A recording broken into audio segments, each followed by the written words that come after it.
Hello and welcome into another very special episode of Chi Time, your conscious living show with me, Clara Apollo. And I have for you on this particular episode, what's becoming he's become a bit of a regular to our show. We're very, very fortunate that Tim Freke has kind of been coming into Chi Time over the past few years, and I'm totally thrilled this time to be talking with him about his Soul Story new book that's coming out in April. Now, if you haven't heard of Tim before, he is a Gnostic philosopher, a total erudite scholar. He has studied all the religions of the world. He's just, I'm feeling kind of like a total student when I talk to him because he knows so very much. He's written over 30 books and translated into many different languages. He's well known for his deep awake state, the mystery experience, and paralogical thinking, I think, is one of the things I often quote you about, Tim. So let's get you on. Welcome back to Chi Time, Tim Freke. It's a delight. Thank you for having me on. Well, look, this is, you've gone and hit the nail on the head again with this new book. The idea that our souls are evolving, it just blew me away. I mean, Tim sent me this book a few weeks back, and I thought I'd have enough time to read it before I interviewed him, but I couldn't skim read this. This is something that really inquired, it involves personal inquiry and to sort of sit with and everything. So yeah, I love that idea that you're bringing in, that we are evolving all the way through and our souls are a clear part of that. Yeah, I can't tell you how excited I am by this book. It's been, as you can guess, I think a great labor of love, which has been a long time developing. And I have written a lot of books, but this is by far the most significant in my view. And I'm excited right now because this, I think, is the first interview that I've done around the new book because it's not out yet. Ooh. So we've kind of kicked off very early. Plus, as it happens, my own first copy has just arrived. Look at that. So I've got that in my hand now. So there it is. It looks thick, but maybe we discuss this later. It's laid out in a very unusual way. I think we can discuss it now, actually, because I was totally thrilled because Tim, being such a scholar and such a writer, has decided to not only play with language, which you're really good at doing, but I mean it's more like crafting language really, but also the way that you've written it. The only capitals exist in the headings. There's no capitals in the sentences. There's very little punctuation, but you've paragraphed it, and you've also put summaries at the end of the chapters. Now, it makes it very easy to digest, even though there's a lot of information.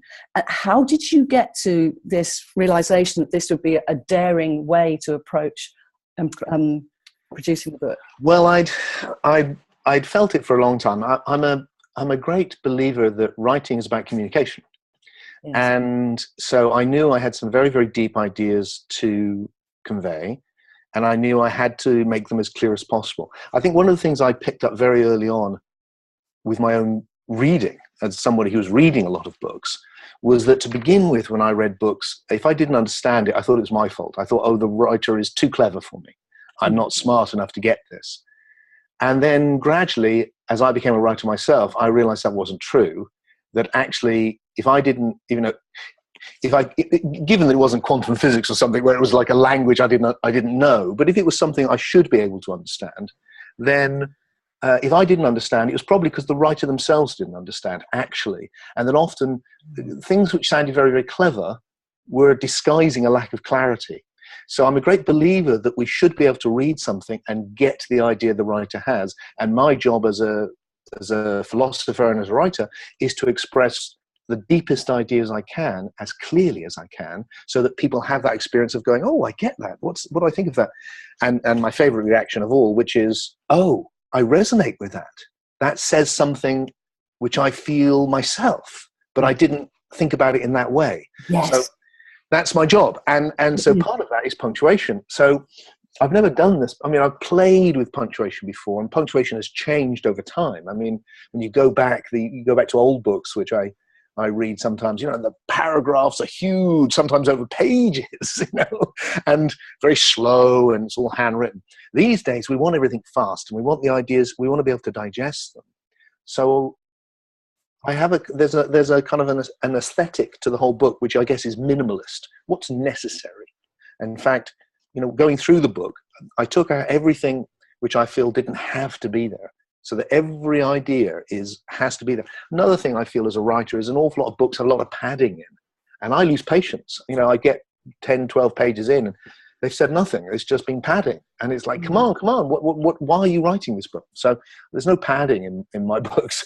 No, but this is it. You say you've been crafting this over all the years of study that you've done. It does feel like this is a real seminal tome here, and it's really getting to the nux of it, because all the deep awake state that you talk us through in your amazing workshops and retreats, you're always going for that clarity. And so it feels to me like this book is really reflecting that from you to us. And is a much bigger set of ideas. So I mean, just to complete what we were talking about there, which is kind of, the punctuation is really nothing. But what I decided was, I just thought, well, look, why do we change fonts? Why do we have a capital letter and a not a capital letter? Why do we need that these days? When people used to handwrite, you needed that, because you needed that to signal sentences. But we don't handwrite now. We don't need that. It's all clutter. So I've cleaned it right out, and you have to see it, because at first you just think, well, that'll be confusing, but it's not, is it? It's really lucid. You go, whoa! Each idea is like a droplet, which you can just take in. Very nice. So I took the risk. My publishers were a little bit aghast. Were they? A bit like, oh my God, but they've been ever so supportive. Could you just open a page and show, because people that are watching this on the video will be able to see what we mean there. Yeah, so you can see that each idea is broken up, and there's no capitals. You might be able to see it. There's no full stops. No. There's every single bit of punctuation is there, because it has to be there to help the clarity of the ideas.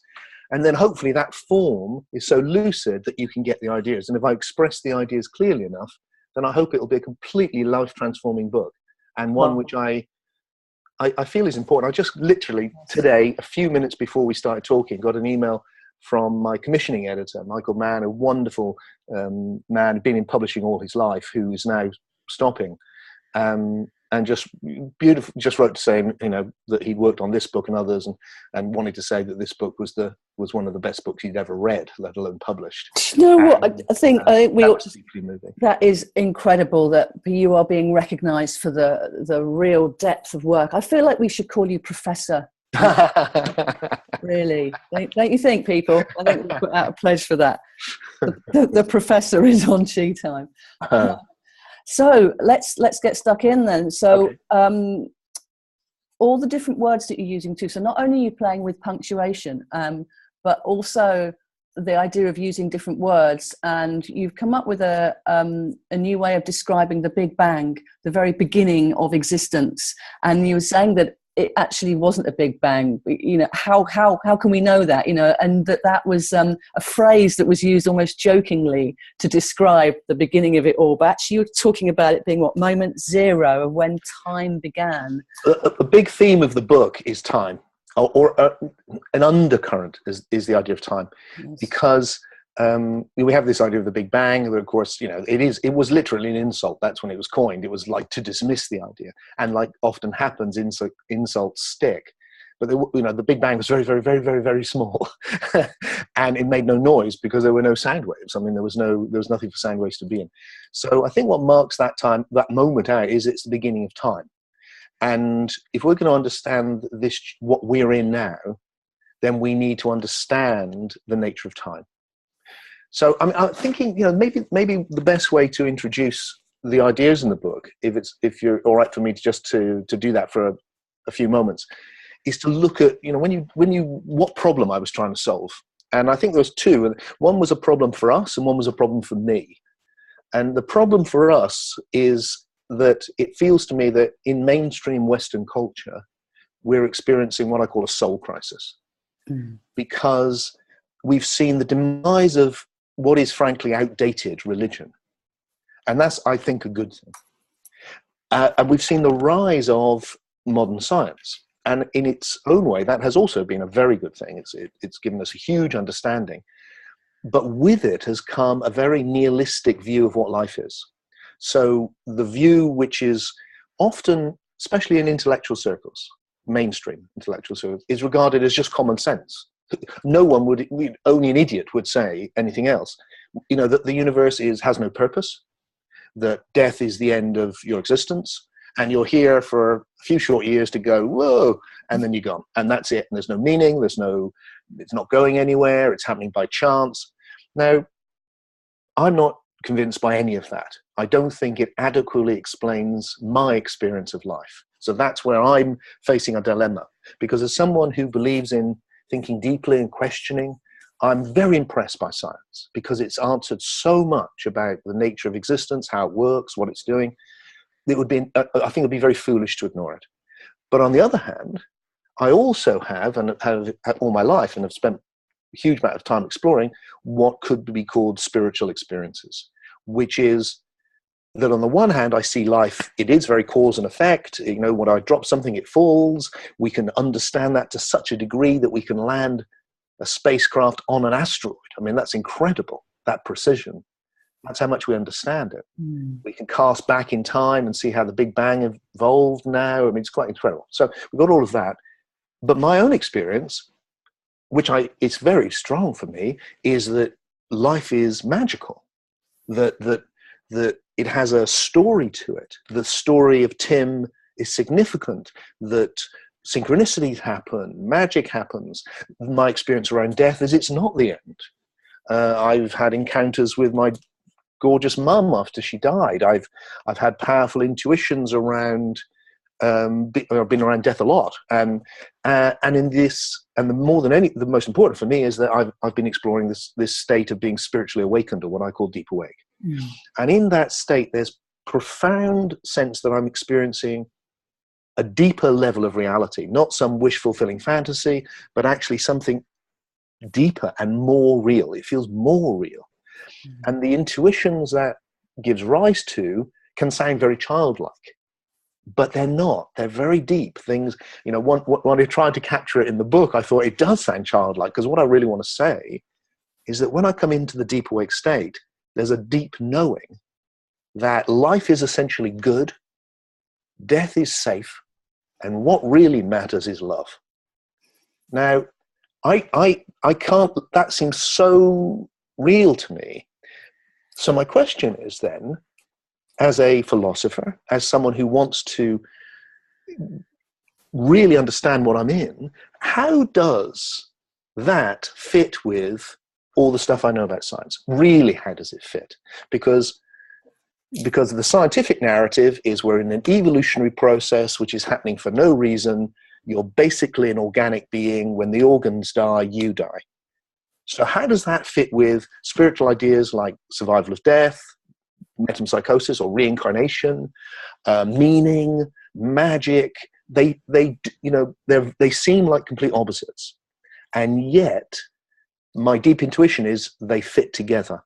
And if we could genuinely fit them together, not by some fudge, but really fit them together, we would have one coherent narrative for our time, which would solve that soul crisis and bring meaning back to life. And that's what I've attempted to do, and that's why it seems so important.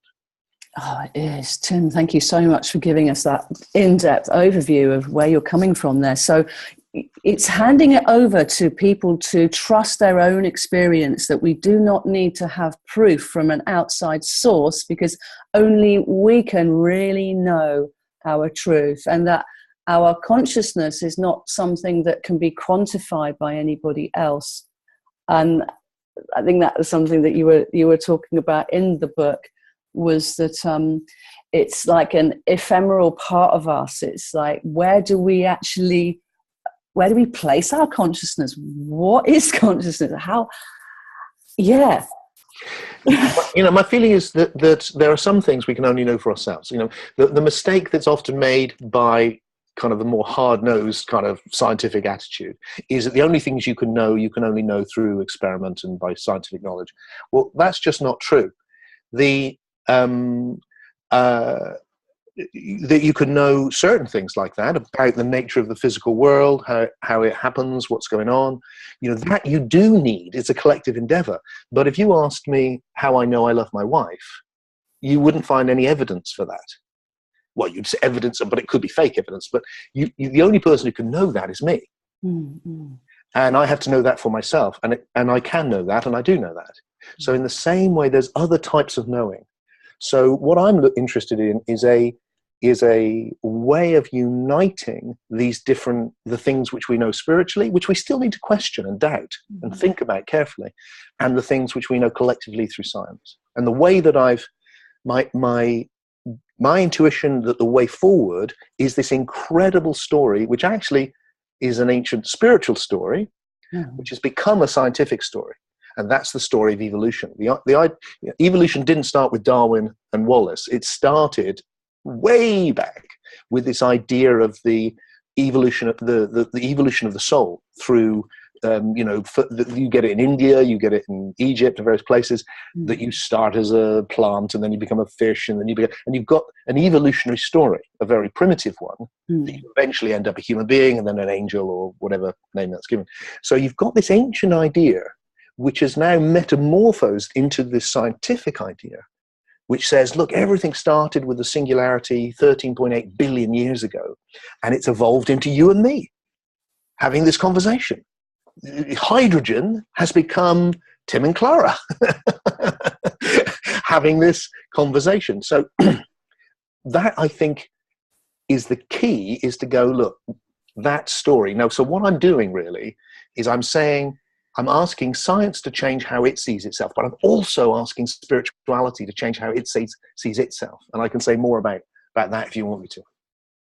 Yes, I think we want you to, Tim. This is so fascinating. Okay, so the scientific story is, the scientific idea of evolution started with Darwin and Wallace, and the idea was, look, biological species have developed through natural selection. Now we would say genetic variation and natural selection. Incredibly powerful idea. And that was that's what people think of as evolution. But 100 years ago, physicists came up with Big Bang theory, moment zero theory. And then we realized the whole universe had been evolving. Up till then, people thought the universe had always been here. It was eternal. Now we know it's not. Now we know it's in time. And the universe has evolved over 13.8 billion years to this point. And then right near the end of that process, there's the biological period that Darwin was talking about, very small. What I'm suggesting is, so first of all, we had biology, evolution, then we look back, we have physical evolution. What I'm suggesting is that evolution has actually gone through 3 stages. First physical, then biological, and then the evolution of soul. And that is the area that spirituality has always studied. But spirituality normally sees soul and all of the qualities that we can go on to discuss as kind of existing before time. What I'm suggesting is that everything has evolved, including soul, including the after-death states, including actually God. Everything is coming into existence through the process of evolution. So that just as we have arrived physically as animals through the process of evolution, we've also arisen as soul. And I'm just going to say one more thing, and then I must not just keep rolling, otherwise it's not going to be a conversation. But let me just be very clear what I mean by soul for a moment, because it's a very misunderstood word. I was going to ask you that one. Yeah, it's a key, isn't it? The word, you could use words any way you like. I'm not the word police. I don't want to tell people how to use words. But let me tell you how I'm using the word and how the word's oldest meaning. The word soul is our version of the Greek word used to be psyche or psyche. The psyche is the soul. So we can take another linguistic route and we have the word mind, but they all refer to the same thing. And it's something really obvious. Right now, you and I are experiencing two separate dimensions of experience. We're experiencing the spatial, sensual world where we can see and hear and touch, where things exist as physical matter. And then we're also experiencing something else, which is imagination, psyche. That's soul.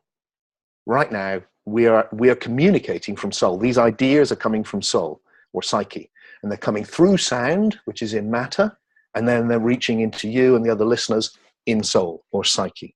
Can I just ask you a question about the difference between the psyche and the mind? Because as I was sort of reading the book, I was getting the thing about the psyche, but the mind seemed to me a lot more about making decisions about the healing. And the mind's got a lot of components in it as well. So is the psyche part of the mind, not all of the mind? Look, because we've got these other words, we've used them in different ways, but fundamentally, they're all describing the same thing.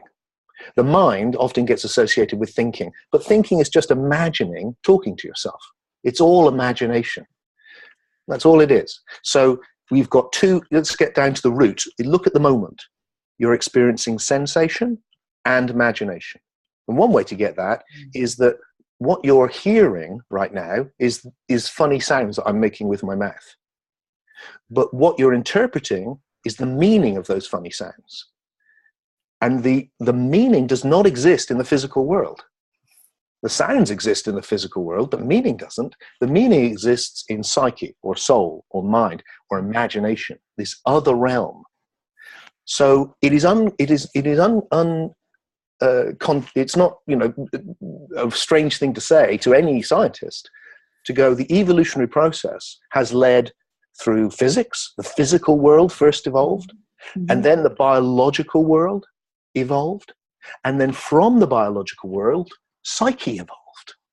And the cutting edge, the latest thing, the most developed thing in evolutionary terms is this experience you and I are having of imagination or soul. So soul has arisen through the evolutionary process, and it is of another dimension of experience. I don't think we can doubt that because it has no physical form. Just look in your experience.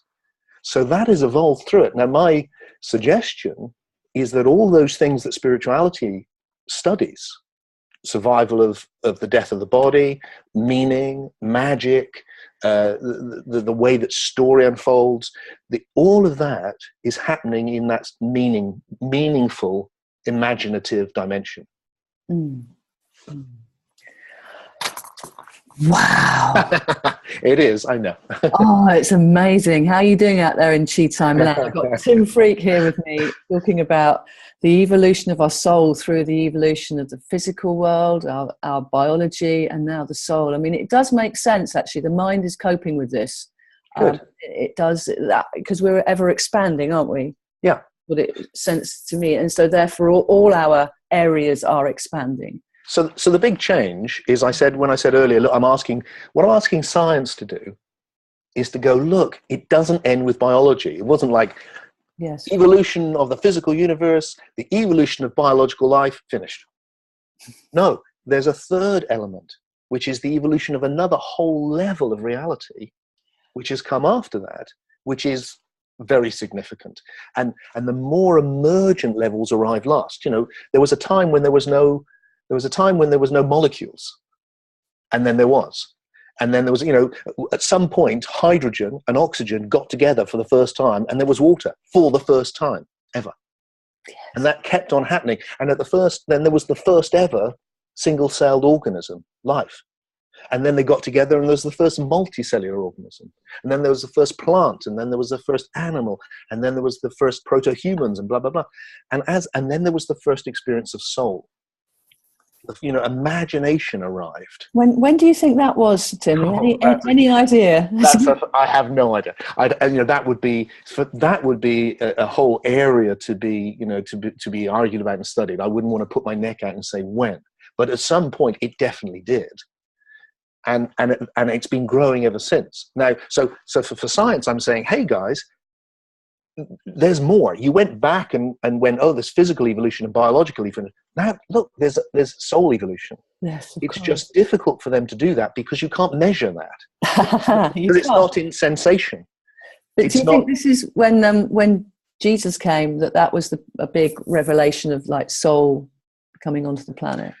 You're asking the wrong guy, because I don't think Jesus did come. My biggest, my international bestseller, The Jesus Mysteries, the whole thesis of that is that the Jesus story is a myth, a pagan myth. Right. But certainly there have been individuals, whether they are these mythic individuals or other real life people who and throughout all of it have embodied the most emergent new thing. Yeah. That's how it's come. There was the first single cell, and there's the first person who gets this, and people like Socrates perhaps, and who knows, all these different people represent moments where some new thing comes in. Usually it's very often rejected, but it takes off and it's established, and without doubt the thread around the figure of Jesus brought in a really powerful, deep emergent new thing, which was to do with love. Yes. And we're still trying to work that one out. We're still, I'm part of that thread. That's why I love it, is that these deep emergent things arrive last. Wow, you say last, Tim, but we're still evolving. Of course, I don't think it's not like it's more. I'm not pointing to an end. No, okay. But I'm just thinking. It seems to me that the whole process of evolution is one of emergence. New things emerge. Like I said, there was no eyes once, and then there was eyes. And when eyes arrived, there was color. Before there were eyes, there was no color, no experience of color, because there was no eyes. And then there was color, and so on and so on and so on. So we've had this huge process, eventually the emergence of meaning. And then there's depth to meaning. So if you look at human history, culture is itself evolving. It was once dominated by, well, still is, unfortunately, but that kind of very narrow me and mine tribalism. Most human beings throughout history have been pirates. They've just taken from their neighbors because that's the best way to get stuff. Let them do the work and take it from them. And that's how most tribes throughout history have survived. And when they become big, powerful tribes, they became empires. And then they did it through taxation and conquest. And that's how that's kind of going on in different ways. But what's happened underneath that is new things have come in. And the rise of Christianity in its pure form was the beginning of some of that, and before that in other great religions, where people have gone, no, unconditional love or impartial justice, not just what's best for me, what's just, equality. Now these are deep things, but it's taken 13.8 billion years to reach those things, and they're only just coming in. We're the vehicles through which that process of deeper and deeper evolution and reaching out to the deepest good is happening. So do you feel that this expression of soul comes through natural creativity, that it's the artists through the ages that have just touched something mysterious or magical that people get? Definitely. It's why we love art. Yeah. We love art because, we love practical things because they make our practical lives easier. But we love beautiful things on a totally different level because they come from soul. I mean, in fact, all ideas come from soul, practical ideas too.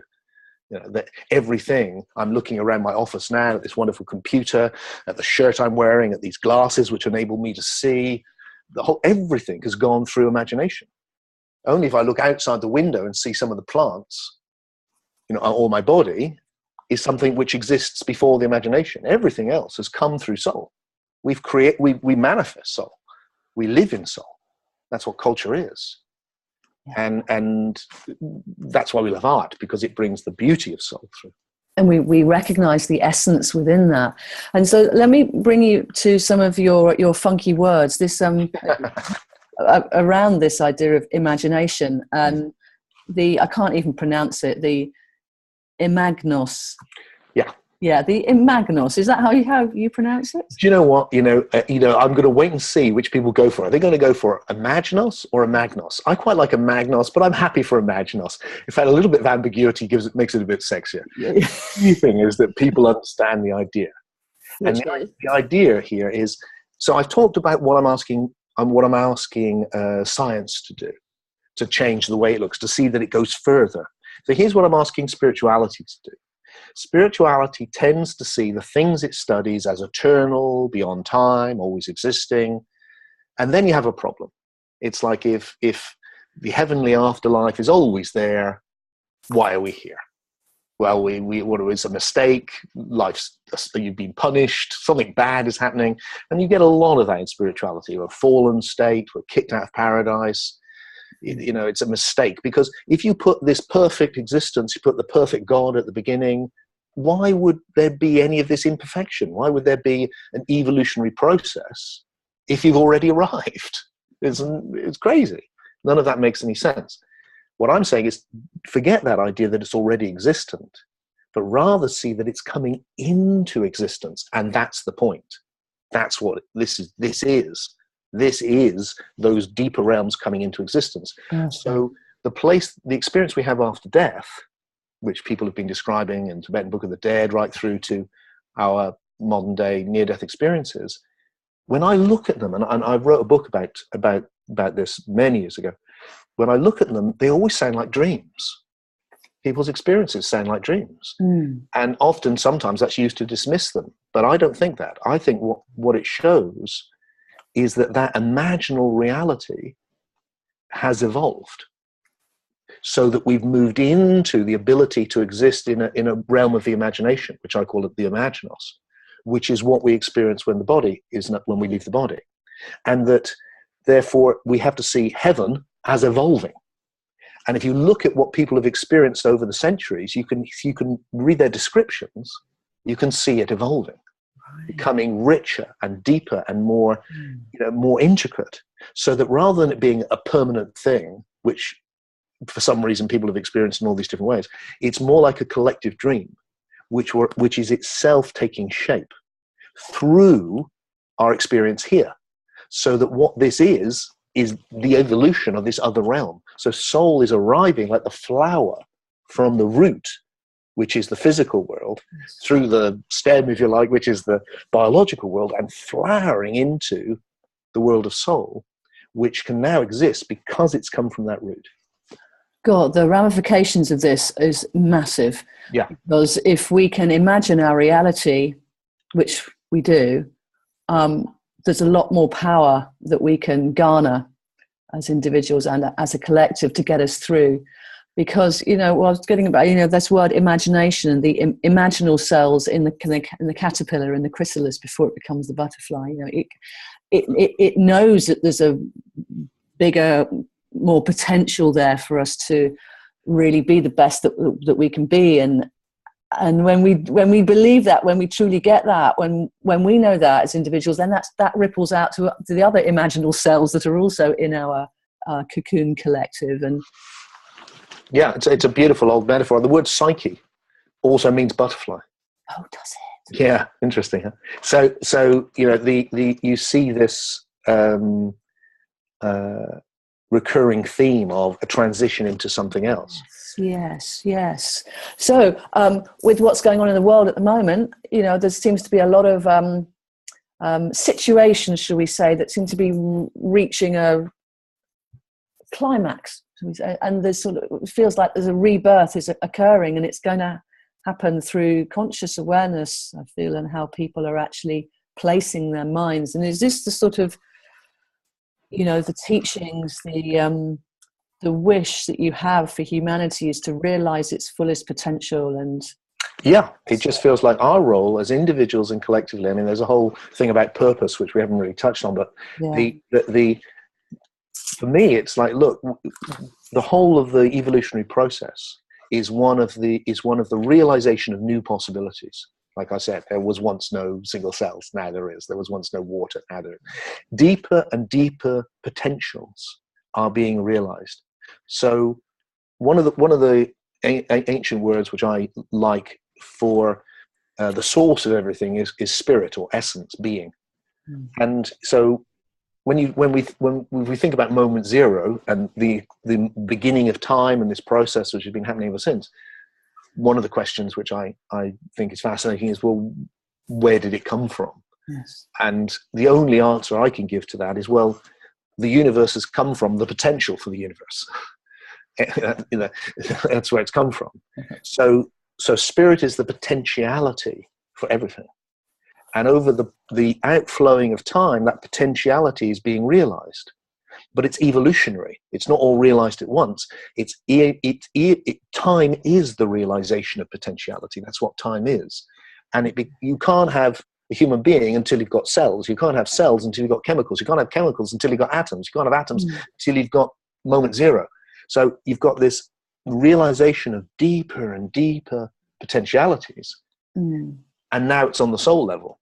And our job as souls is to continue that process of the realization of deeper and deeper potentials individually and collectively.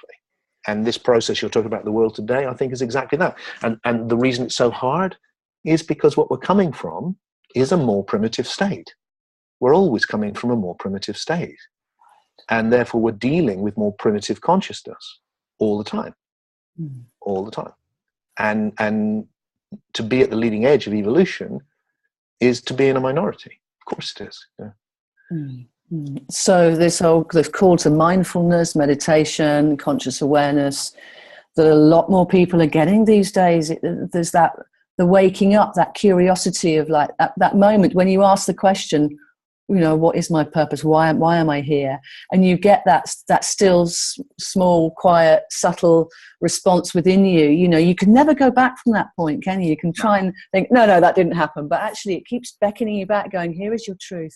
Here is your light. This is, this is your real self.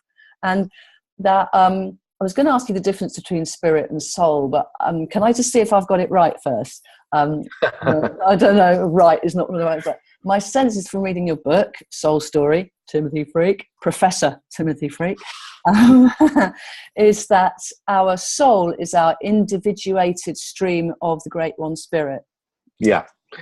Yeah, I think that's a very good way of putting it. So for me, again, people use these words in different ways. I've returned them to what I think is their original meaning because I think it's clearer. And I think it's very easy to develop all sorts of strange theories about, I don't know, when I first started doing this 20, 30 years ago, I thought soul and spirit probably meant the same thing and didn't know how to think about it. And, but in the ancient world, they were different. And I think it's helpful. So that there's soul is the flow of imagination. Body is the flow of sensation in the world, and then there's something which is witnessing that. Yes. And that's spirit or essence or being. And it's also the source of everything. So the thing which is witnessing this moment through me is the same as the thing which is witnessing this moment through you, because it's the source of everything.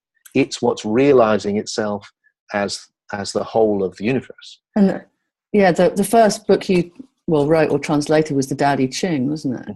So this is coming back to the tenets of Taoism and the Tao being the great source. But of course, you've studied all the religions. So is that one of the common denominators between them all? I think it's a very common one. And this, I've explored, if people who know my work, this basic narrative that I'm exploring now has been there for at least 20 years in my work. The big change is that previously I've dealt with it in spiritual terms as a mythos, as a mythical story, and done it in those terms. Now I've decided that's not good enough. We need to be able to do it in scientific terms as well. So what I've tried to do is do it in a new language, which enables us to say what is a very ancient myth in a modern way, which allows those who have an understanding of science, a genuine, like that really is really deep, that opens the door for uniting the two completely, rather than, that's just a nice story, that's a myth. No, and you're so right. We are mind, body, soul, spirit, a unit, aren't we? We're not separate bits. There is this sort of harmonization of all these elements that is so key to us being able to have a fulfilled existence and feel like we're part of something bigger. Well, the one of the theses I put forward in the book Soul Story is that the cutting edge or the leading edge of the evolutionary process now is spiritual awakening. And that's been developing for quite some time. And it's still pretty small, but it's definitely, I feel, the leading edge. And what I mean by that is it feels like spirit is where it's all come from. Spirit is being, it's the essence, it's the potentiality that's arising as everything. So spirit is conscious of, or experiencing itself, let's say, through everything. Yeah. So it's coming to know itself by being everything. And it's come to know itself as matter, and then it came to know itself through sensation in biological life forms, could experience the world.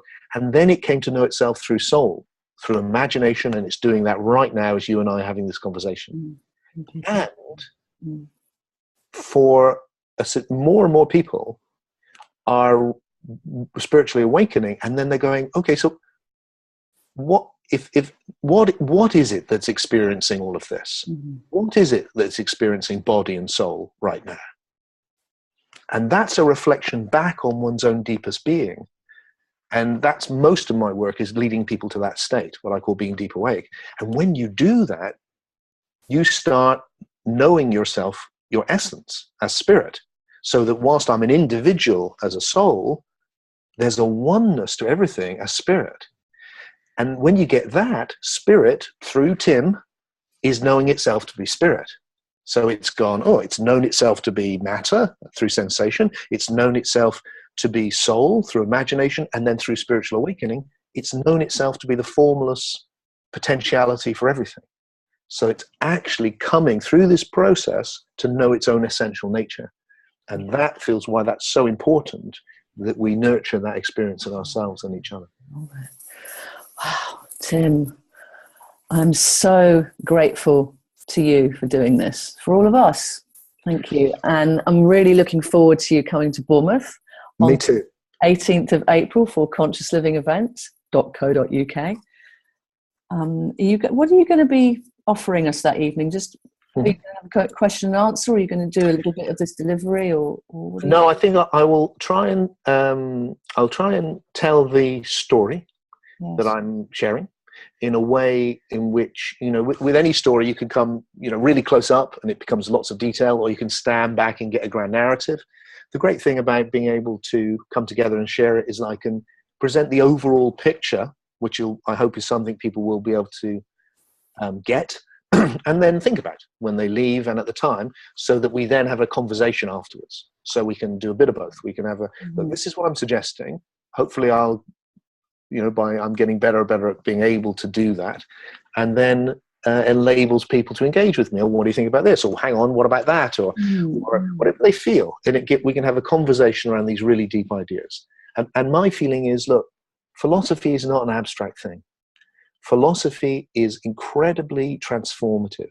The way you see what existence is will govern what you experience, which is why doing real, genuine, honest philosophy is an incredibly exciting. It's like magic. It changes the world in front of your eyes.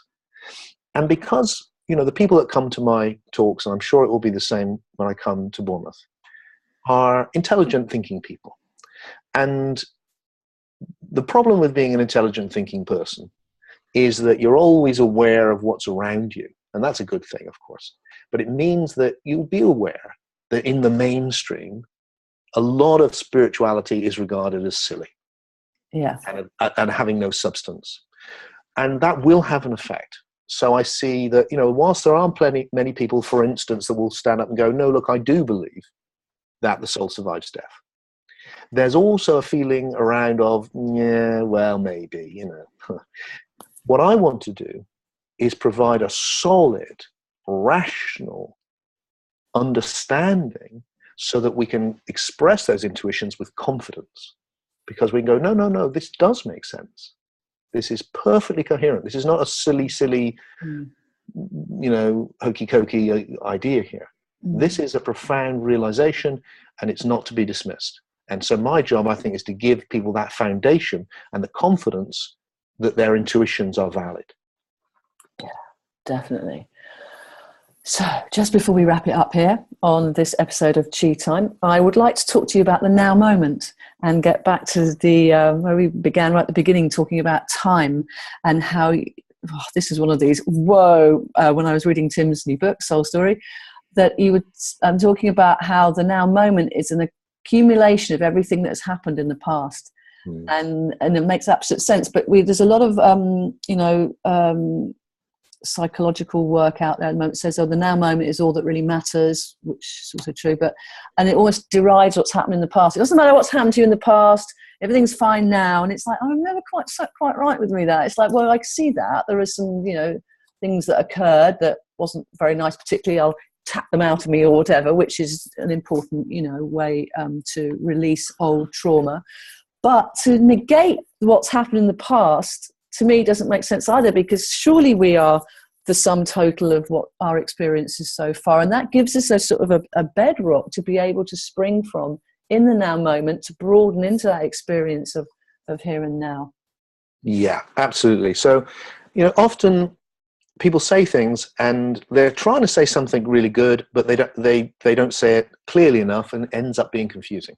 So a lot of the be here now stuff, which is great in essence, is what it's really saying is, don't be trapped by the past. You can start again now. You can have another go. You don't have to just keep repeating the same old stuff. Bring your attention into the moment. Stop worrying about what happened before. All of that stuff, all good advice. But philosophically, incredibly naive to think that the past is gone, because it ain't. I mean, one of the most obvious things in that is if the past had really gone, you wouldn't understand a single word I was saying. Because you only understand it because of the past. Because a sentence takes time to arrive, and by the time I arrive at the last word, you still know what the first word was. And these funny sounds only carry meaning because they've carried meaning for other people and hundreds of years ago, and someone first said the word meaning and now it means meaning, and on and on. So the past is here. So one of the foundational ideas in the book is about the nature of time. And I'll just say it really, really briefly, and hopefully we can discuss this with folks when they come in April, because it's a really big idea, I think, really important. We think of time, sometimes people say it's an illusion. Honestly, I've said it myself. I don't know what that means, really, the more I've thought about it. Time is what I experience. It's the fundamental experience I have, is that there's a sequence of events. That's what I experience. And I think everyone does. So I think the first place I start off is, time is reality. That's what we experience, the unfolding of a sequence of events. So then it becomes, well, what is the nature then of time? And we have this analogy where we say time passes, a bit like we're in a train or something, and there's time, and we're going, time passes. But I think it's not a very good analogy. It's not the right word. I think the better word is time accumulates, because there's more time now, there's more past now than when we started this conversation.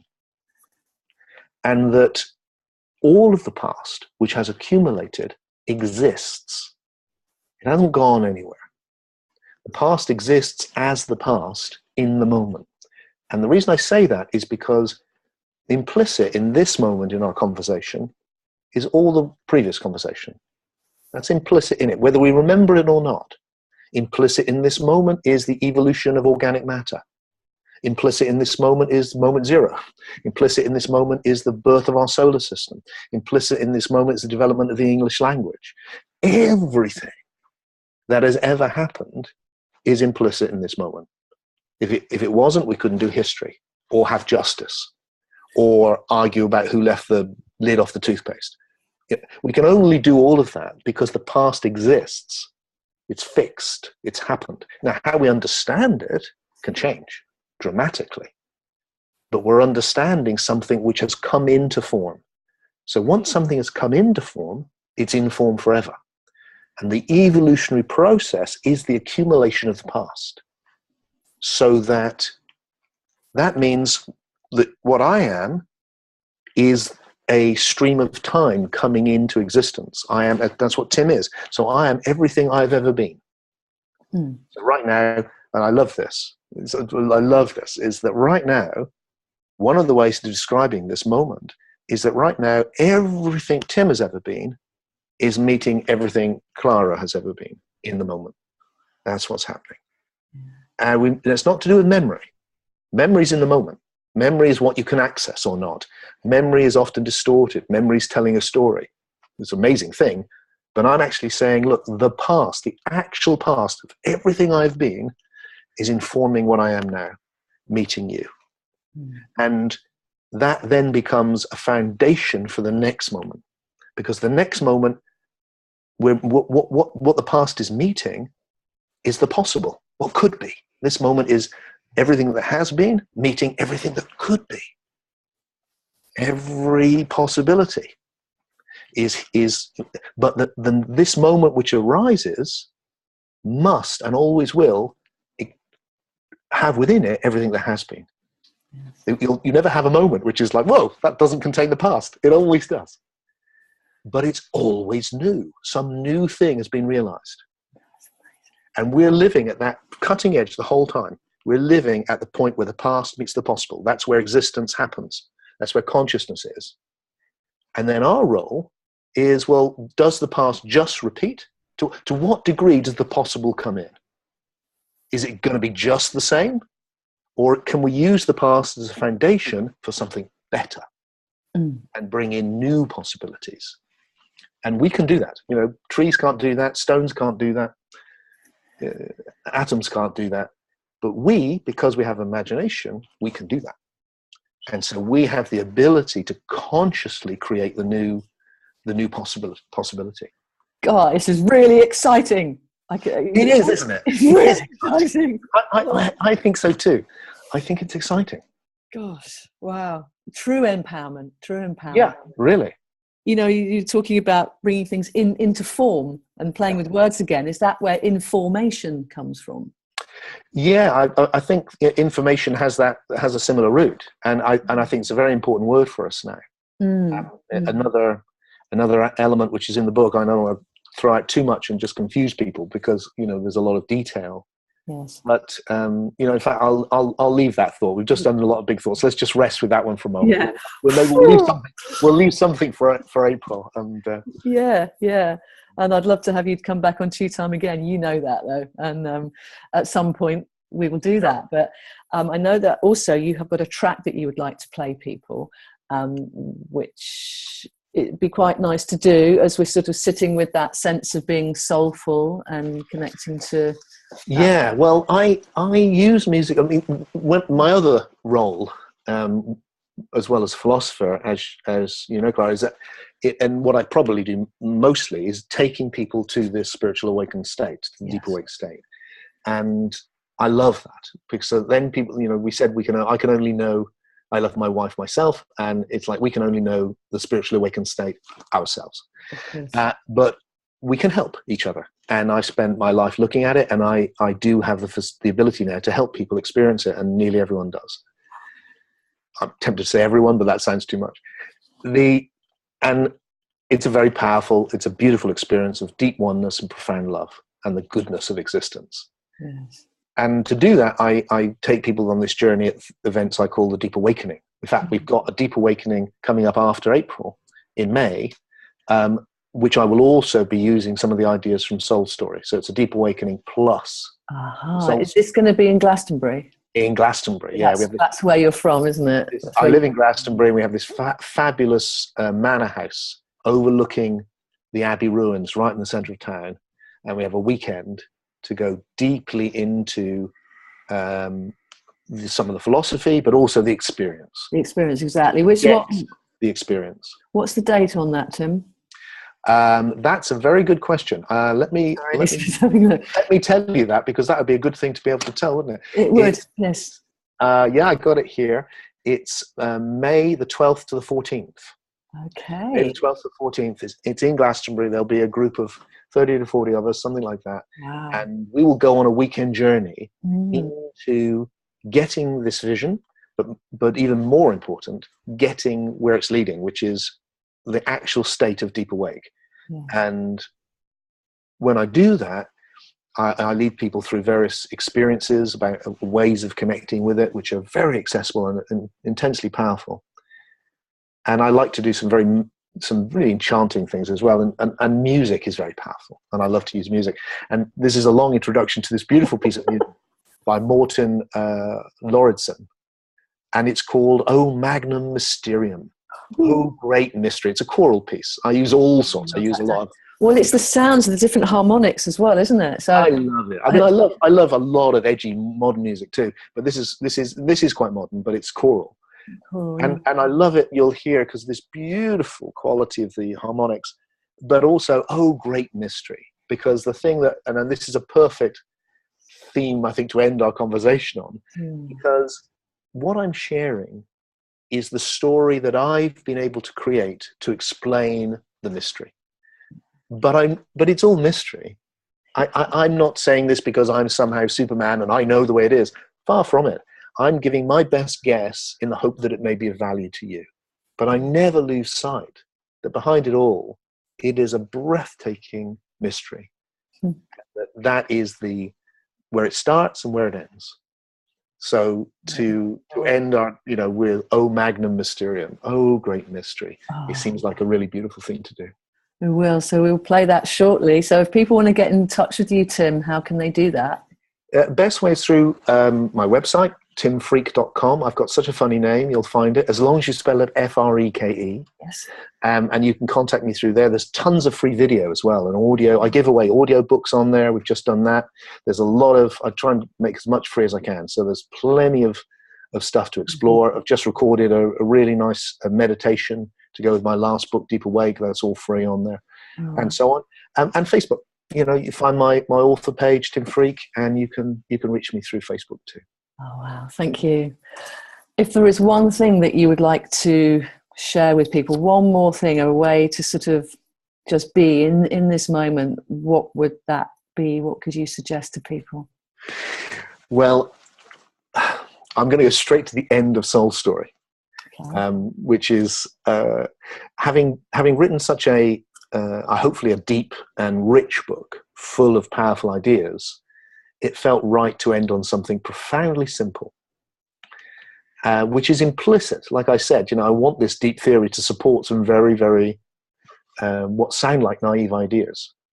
And the idea I wanted to end on in Soul Story was some advice my mum used to give me, which one tends to dismiss, which was, do your best. Do your best. And I've come to love that phrase, because what it says to me is, do your best, but don't expect it to be perfect. Just your best. And accept that it won't be. But do your best, because if we're in an evolutionary process, then what better than to bring out the best in yourself and offer it to life as an individual soul and for us collectively. If we could support each other in doing our best, that would be just wonderful, wouldn't it? Oh, just wonderful indeed. It's been a total joy and pleasure to speak with you here today, Tim. Thank you so much for your time and your presence and your essence and your wisdom.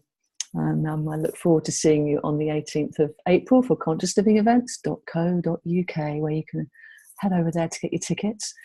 So, doing our best. Let's listen to that track then, shall we? And see you on the other side. Thank you so much.